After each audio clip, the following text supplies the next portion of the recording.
Good morning. Welcome to another edition of Bits and Batter.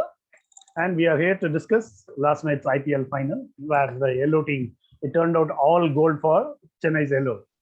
In our pre-match prediction, we had said that CSK would fancy its chances more if KKR made it to the finals. As it happened, that is what it turned out, as the MS Dhoni-led Chennai team had a near flawless day in the field to walk with its fourth IPL title ever.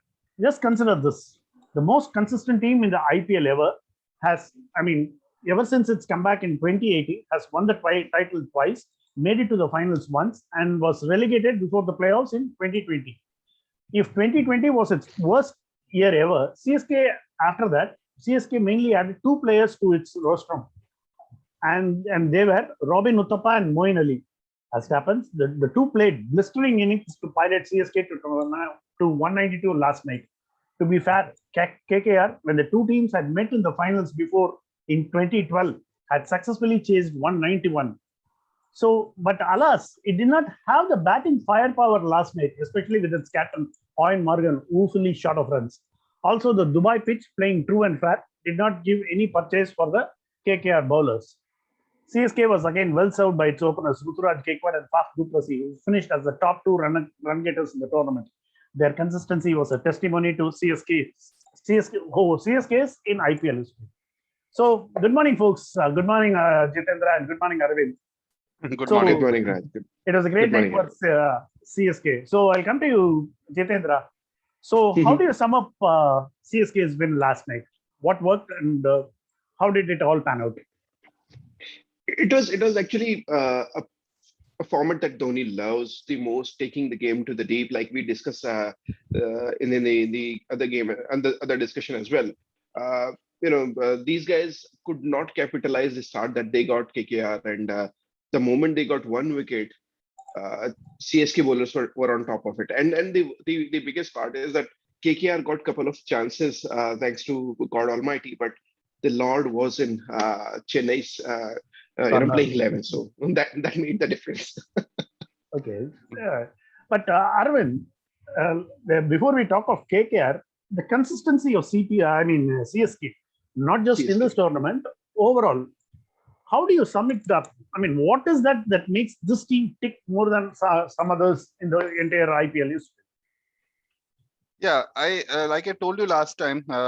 I think it's all to do with backing your own players. When they realize that in 2020 they are not going to reach the playoffs, they gave a good number of matches for Ruturaj Gaikwad at the beginning and Exactly. dropped Shane Watson towards the fag end of the tournament. I was just in the fourth match of this tournament in this IPL, Ruturaj Gaikwad had only scored 20 runs in around 35 to 37 balls. And Dhoni was asked this question like, what do you talk to Ruturaj Gaikwad? Dhoni just said a simple thing, how are you doing? And Ruturaj's reactions in his eyes was more than enough for Dhoni to realize that, okay, this guy is not rattled by his form. So the way CSK has bagged the youngsters, plus the way CSK has bagged other players, has ensured that the results, shows the results what they have achieved yesterday. So it is about backing youngsters, plus keeping a calm and composed environment, which is very evident, not only from Dhoni, but also from Stephen Fleming, the way he talks and the way he carries himself. So that is clearly reflecting on the players as well. Exactly. But any team Backing both youngsters and oldies at the same level. exactly. Yeah, you're right. Youngsters and oldies. A good example would be Faf and Ruturaj right at the top. See, And even this guy, Robin Uthappa, we'll come to Robin Uthappa when he because we'll just talk about Ruturaj and Faf, because during the commentary they mentioned they have scored between the two. They have scored 53% of the runs that CSK has managed in this IPL edition. That's a huge number. When you have two gun openers who are firing on all cylinders right through, see, this kind of consistency is bound to help because wickets are bound to be there. And when the other players come in, they are going to shine because the kind of platform these openers give. That's what happened last night. Because once Ruturaj Gaikwad, it was not all guns firing the start, but it was a very good start. 32 runs on 27 balls. But that kind of gave the platform. And more than last night, more than Ruturaj, the innings of Robin Uthappa and Moeen Ali were very good because one end Ruturaj was going, and after that Faf took over. Whereas that gave the license for Uthappa and Moeen Ali. Don't you think so? Moeen Ali, exactly. Exactly. Definitely. Yes. Yeah, definitely. Definitely. So that was the difference. That was the difference I felt in both the teams. How Robin Uthappa and Moeen Ali played in the middle overs and how KKR played in the middle overs. KKR was a little ahead till about 11, 12 overs, about 10, 11 overs. After that, it was all CSK. When you see a score comparison, so yes, that was clearly a differentiating factor. Yeah, you wanted to say something with it. Yeah, definitely. I was about to say the same. And then if you even compare the KKR's batting performance in this game versus the previous game, it is exactly the same. The openers got out, and the rest everyone followed them blindly. So top two, the openers, Venki and Gill, I'm sorry, Shubman Gill. Shubman Gill scored good runs, and then you had all single digit scores till the time Shiva Mahavi came in at the last and whacked some runs. So By the time the match was definitely lost. exactly. So it is way too much for a player like rookie player like Shiva Mahavi or even Ferguson to score these kind of runs and get what they did was they just had fun. Yeah, that's a good point because in the post-match, Dhoni talked of when they lost their finals because he also mentioned the fact that CSK has lost quite a few finals, and he said whenever they had lost the finals, they had lost it to a few minutes of brilliance, 15 or 20 minutes brilliance from the opposing team. Yesterday, the brilliance came from Robin Uthappa, that 30 run of 50, because 200 plus in the middle, that's a huge thing. And the Moeen Ali kind of backed it. He was scoring around 180 plus strike rate. So those two crucial innings, that is what, I mean, as Arvind also said, that was because CSK, KKR couldn't come up with those runs. But the problem for KKR, I would also think the pitch, because they were kind of used to the Sharjah pitch where the bowlers were kind of helped, Varun Chakravarti or Sunil Narayan or even Shakibul Hasan. Because I was reading one stat that Ruturaj Gaikwad, right at the start, he went after Shakibul Hasan. The thing is, Ruturaj Gaikwad has never lost his wicket to a left-arm spinner in the IPL ever. That's an interesting stat because he went after Shakibul, and that kind of set the tone for others. Because Ruturaj, if you had seen him in the previous matches, he was quite circumspect. He takes his time to get going, and towards the later part of the innings, he switches gears. But yesterday, he went for the shot straight away. So they had a plan. So they had worked out everything. And it is not as if they were sticking to a formula that had worked. They were ready to change, isn't it? Definitely. And, what I also feel, taking it to next thing, Bala, is that this is what Dhoni is kind of with this when Dhoni has kind of answered the queries or the doubts people had, where when people when BCCI appointed him as a mentor to the World Cup team. So this now fits in pretty well right now. The team is in good form, good shape, and I'm really happy that Venki is staying there.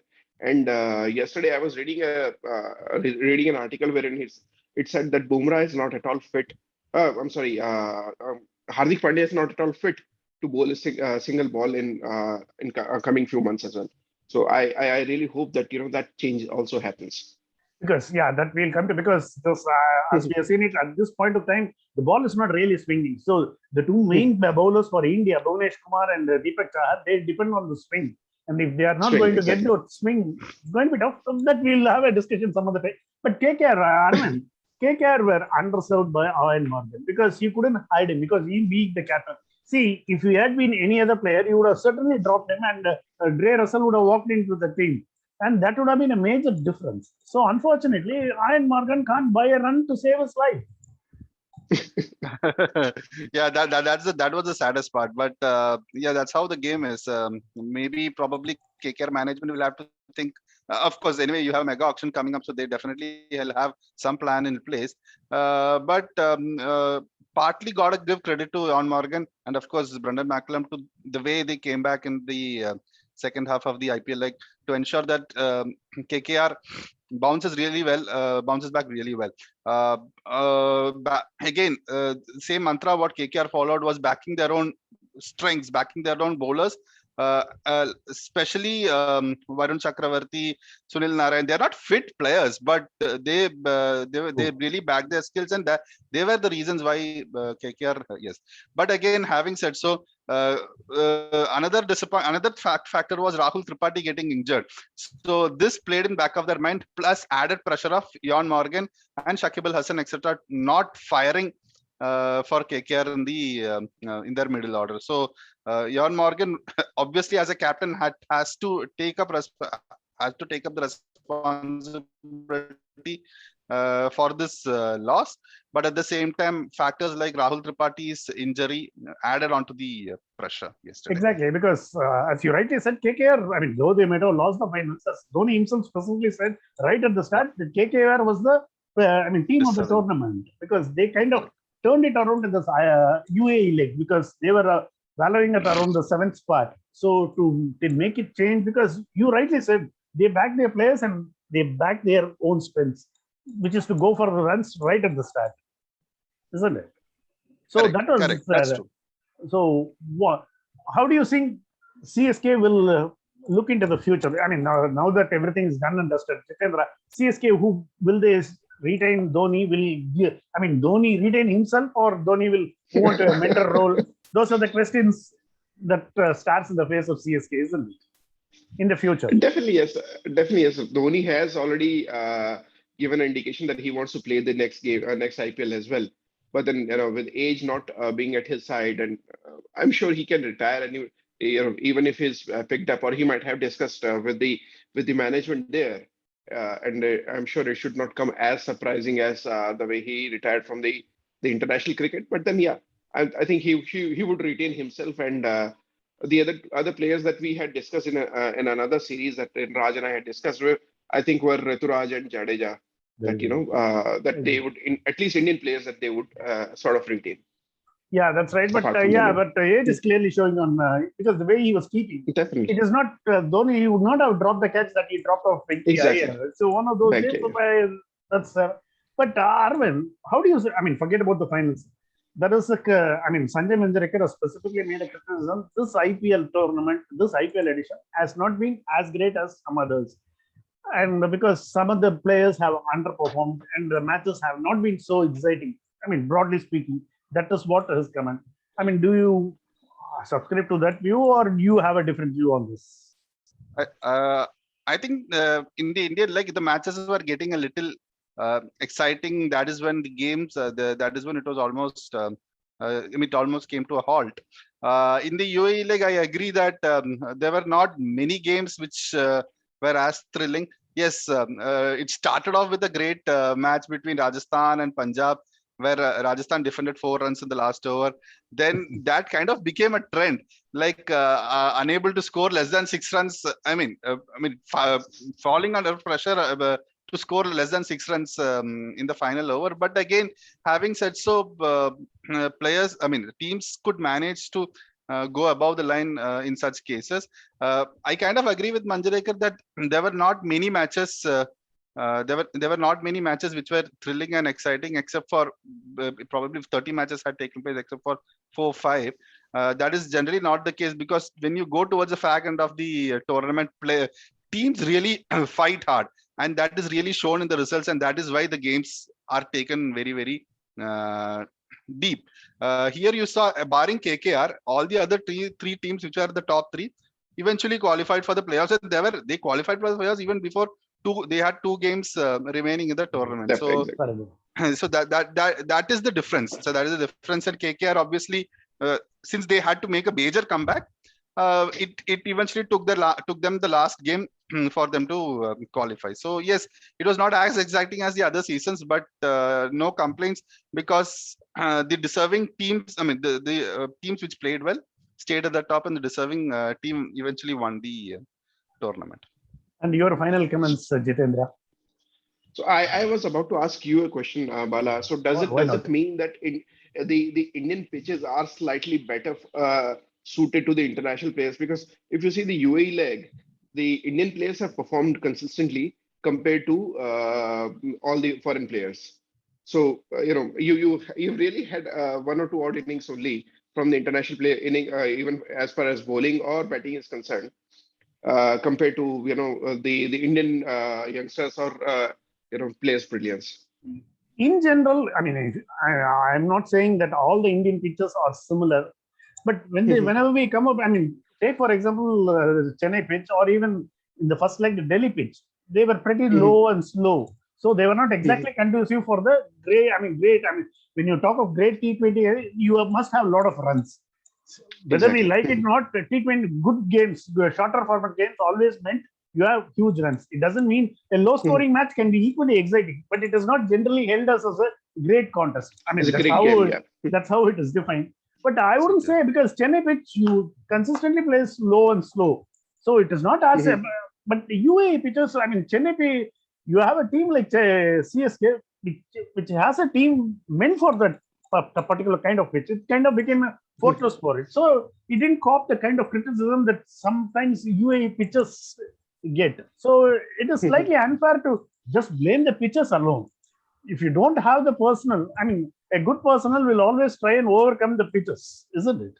A good bowler. Yesterday, you had somebody like Bravo. Even the pitch was very good, and the dew factor was kicking in. I mean, the 2 overs he bowled at the start, immediately after the power play. Exactly. That made the difference. He brought the run rate. I mean, the batting run rate up, the bowling run rate. I mean, he kept it very economical. So that was very important. So a good bowler, a good aware bowler, with the smarts can always turn the tables on. I mean, he can rise above the conditions. So sometimes, I mean, unfortunately, as Aravind also said, sometimes these things do happen, and this UAE leg didn't produce all that great, exciting matches that we are kind of used to. But I would then again, I wouldn't complain as a CSK fan because CSK won, and this is the closest CSK winning is the closest that RCB can ever get near the trophy. Because Chennai is the nearest thing to Bengaluru. Nearest, exactly. In terms of geographical, it's a black humor. I mean, couldn't resist it. And then again, this is not my one. I saw it on Twitter. So anyway, thanks, folks. It was great fun. The ride was exciting. All through the IPL, we had fun discussing all the matches. So I had fun. You also had fun. Hope the listeners, whoever they are, also had fun. Thanks, Jitendra. Thanks, Aravind. Thanks a lot, Pala. Thank you. Bye. Stay safe. And we'll be back for the World Cup, World T20. Yes, definitely. We'll be back. Sure. Okay. Bye. Good day, folks. Bye-bye.